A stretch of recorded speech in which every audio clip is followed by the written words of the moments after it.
What is going on, y'all? Lamont on the run, and today I'm at work.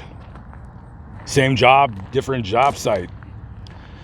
And as the sun is setting at this mysterious cemetery where I'm currently located, I must confess that I did something that I very rarely do, but sometimes it happens. It happens to the best of us. It happens to the toughest of us.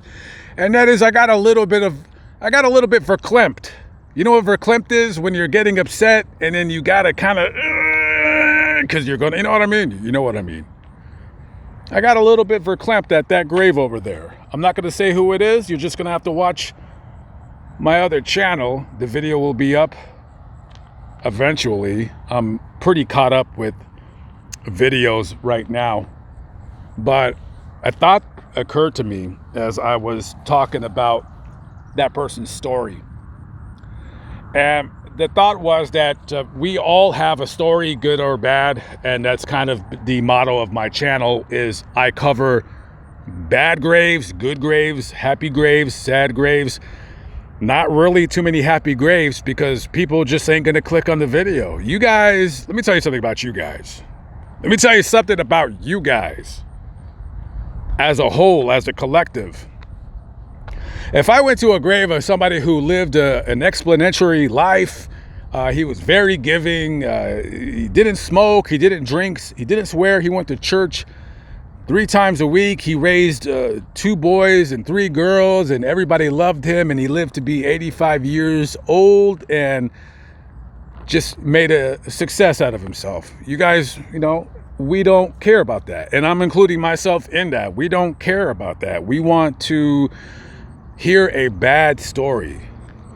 We want to hear a bad story and a sad story. And some of us want to hear a sad story to, you know, maybe we're looking at ourselves and our life and we're just saying, you know what, my life ain't that bad. My life is not that bad as I thought it was. And that is very true. And I hope that when people watch this channel, I do hope sometimes that people do realize that no matter how bad your life can get, it could be a lot worse. You could be here at an early age. And that little boy I just showed, he was 2 years old. He should have grown up to be a man and have children and a job that he hates and cussing at people as he was driving up and down the highway. Or driving his truck like this jerk. Yeah, he should have been able to do that. But oftentimes, sadly, we don't get that opportunity, whether it be because we die of an illness, we die an early death from being murdered, an accident, a car accident. Do you know how many crosses that I drive by?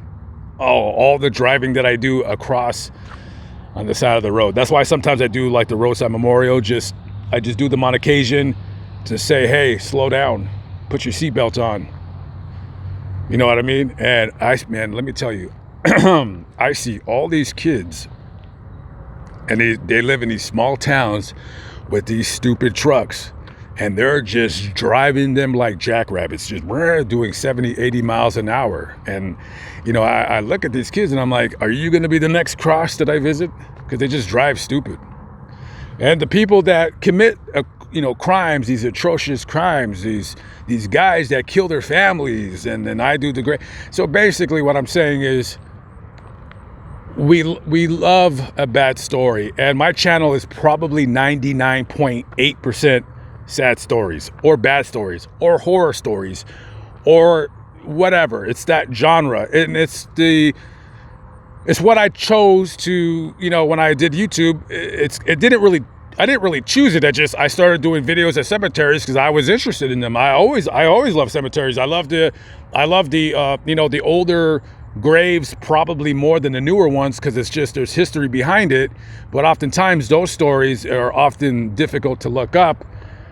So I'll do like the newer stuff because it's newer, but I don't forget the older stuff too. And I do need to get back to doing my Forgotten in Deaf series. because, you know, these people that died in the 1800s, whether they just died of a disease or they were murdered. And let me tell you, murder occurred in the 1800s. You best believe it, especially as you gone out west and there was really no law enforcement. You know, people, if you were a criminal and, you know, you had a warrant for your arrest for killing somebody and you lived in, for instance, let's say you lived in, I don't know, Boston, Massachusetts. Well, it's 1843, it's 1855. Police are looking for you. Head on west. Head on west. And you had a lot of these criminals that were heading on west, and then they would just kind of meet up, bump heads, shoot each other, whatever. And so when I visited that person's grave, I got a little verklempt because, you know, that person did not have a easy life. They had a very difficult life. And it's one thing to read somebody's sad story, right? Like we watch TV and we're like, man, how sad. You know, like those, that family, I think their last name was Roden. They're up in Ohio. And I visited their grave before. I didn't do a story, but I'm going to. I just went up there to visit their grave. Sometimes I go to cemeteries, I don't do a video. I just stop. And if I don't feel like doing it, I don't feel like doing it. And I just wanted to stop because I was kind of sort of in the area. So I'm going to go back out to Ohio and just kind of show you the location, talk about the story of what happened. And, you know, that person that I just visited, they had a very tough childhood, relentless bullying. And I'm not talking about the kind of bullying where you're chubby in class like I was, and people say, you're chubby, or you got stupid hair, you got big ears, your clothes are old.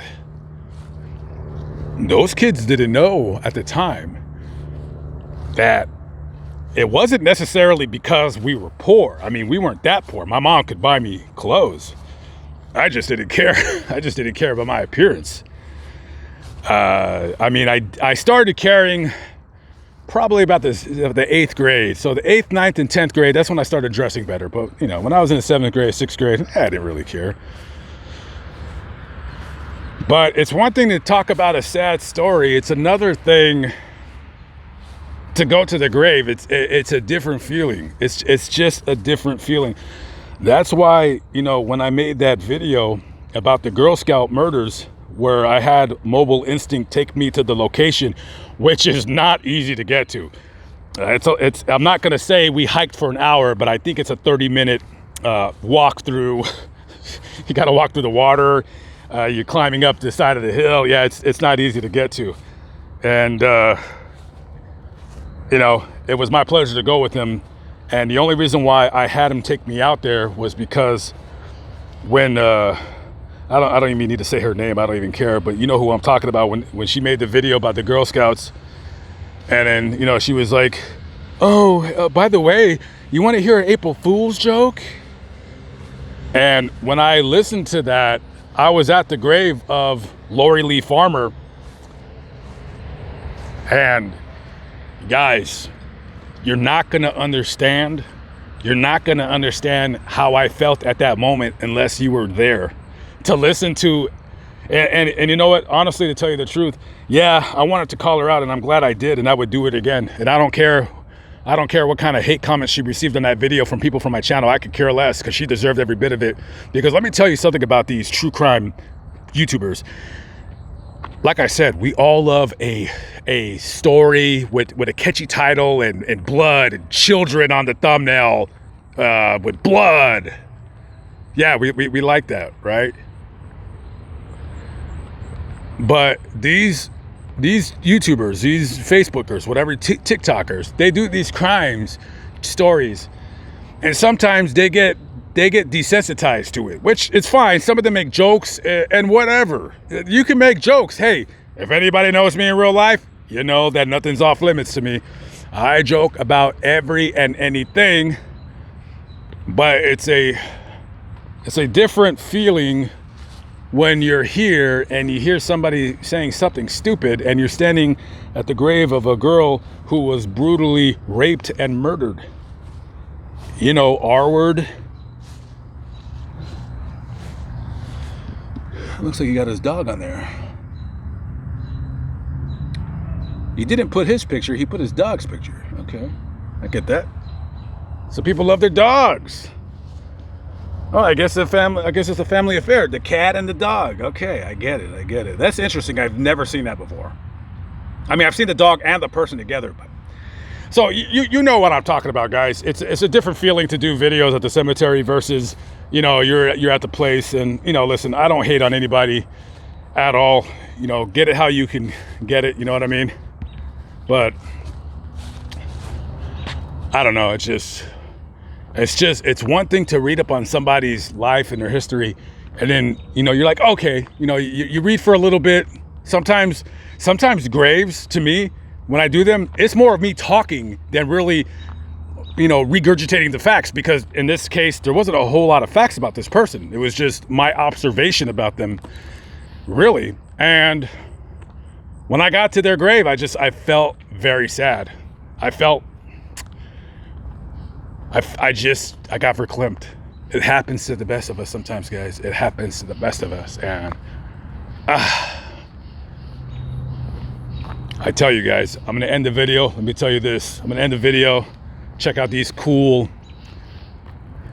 crypts right here, mausoleums, whatever you want to call it. Some people out there know better than I, but yeah, these were very, very expensive. Can you imagine how much this costs to be buried in the late 1800s in these things? Wow. And oftentimes when I see them and they're built for their family, oftentimes there's only 2 people in there, because the children, they just went somewhere else. So it's always odd to see those. But I'll say this, love your life. Be thankful that you're alive. Whatever God or Savior or deity, or is it deity, that you believe in, thank the lucky stars that you're still breathing God's good air, because tragically it could all be taken away tomorrow. And I do realize that with myself. Every day when I wake up, I'm like, I take a big breath. I'm in my van, it's hot, it's humid. I'm like, sometimes it's hot. I wake up sweating. I slept 3 hours. Very rarely do I sleep more than 7 hours, because I'm just, you know, I'm just constantly like looking up stories, you know what I mean? So I like this right here. I think this is gonna be the thumbnail. Yeah, that's kind of creepy. Always love your life, guys. I always tell you that. Always, you know, I love what I do, and thank God I'm fortunate. And you know why I'm fortunate? Because you guys watch my videos. Whether sometimes you agree with me, you disagree with me, you know, you watch my videos and you support me. And you know how you support me? By just watching. And what I'm looking for is not your financial support, but your emotional support. Emotional. Because that's what drives me. That's what fuels me, is, you know, people saying like, oh, you know, they send me emails, hey, I'm a big fan of yours, and oh, hey, you know, I like your videos. I love those emails. And I know I'm bad at responding to emails, because oftentimes for me to respond to emails, I have to be sitting at a table, and I'm really terrible at it. But I am working on it, and that's why Lamont at large stories at gmail.com, my faithful assistant Scarlett, that's our email, and then she goes through the stories and she categorizes them for me. That way, you know, and I do respond. I'm the one that responds, but she'll just like let me know, and then I'll respond, and it kind of just works out easier. Okay, guys, I've blabbed on enough. I've always been a talker, right? I've always been a talker. Okay, I'm out of here. I am going, well, you know where I'm going. I gotta get something to eat. I'm starving. I'm trying to lose this weight, guys. I'm trying to get this weight off of me. A little bit of an update. I don't know what my weight goal is. If you've made it at least this long to the video, I don't know what my weight loss goal is, but I want to say I'm about halfway now. So it's going okay. It's going okay. Like you guys care. All right, I'm hopping into the van. I'm out of here. Peace out.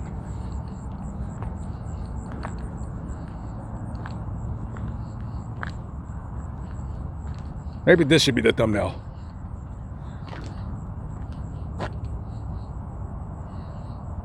Nah, I like the other one. But I like this one too.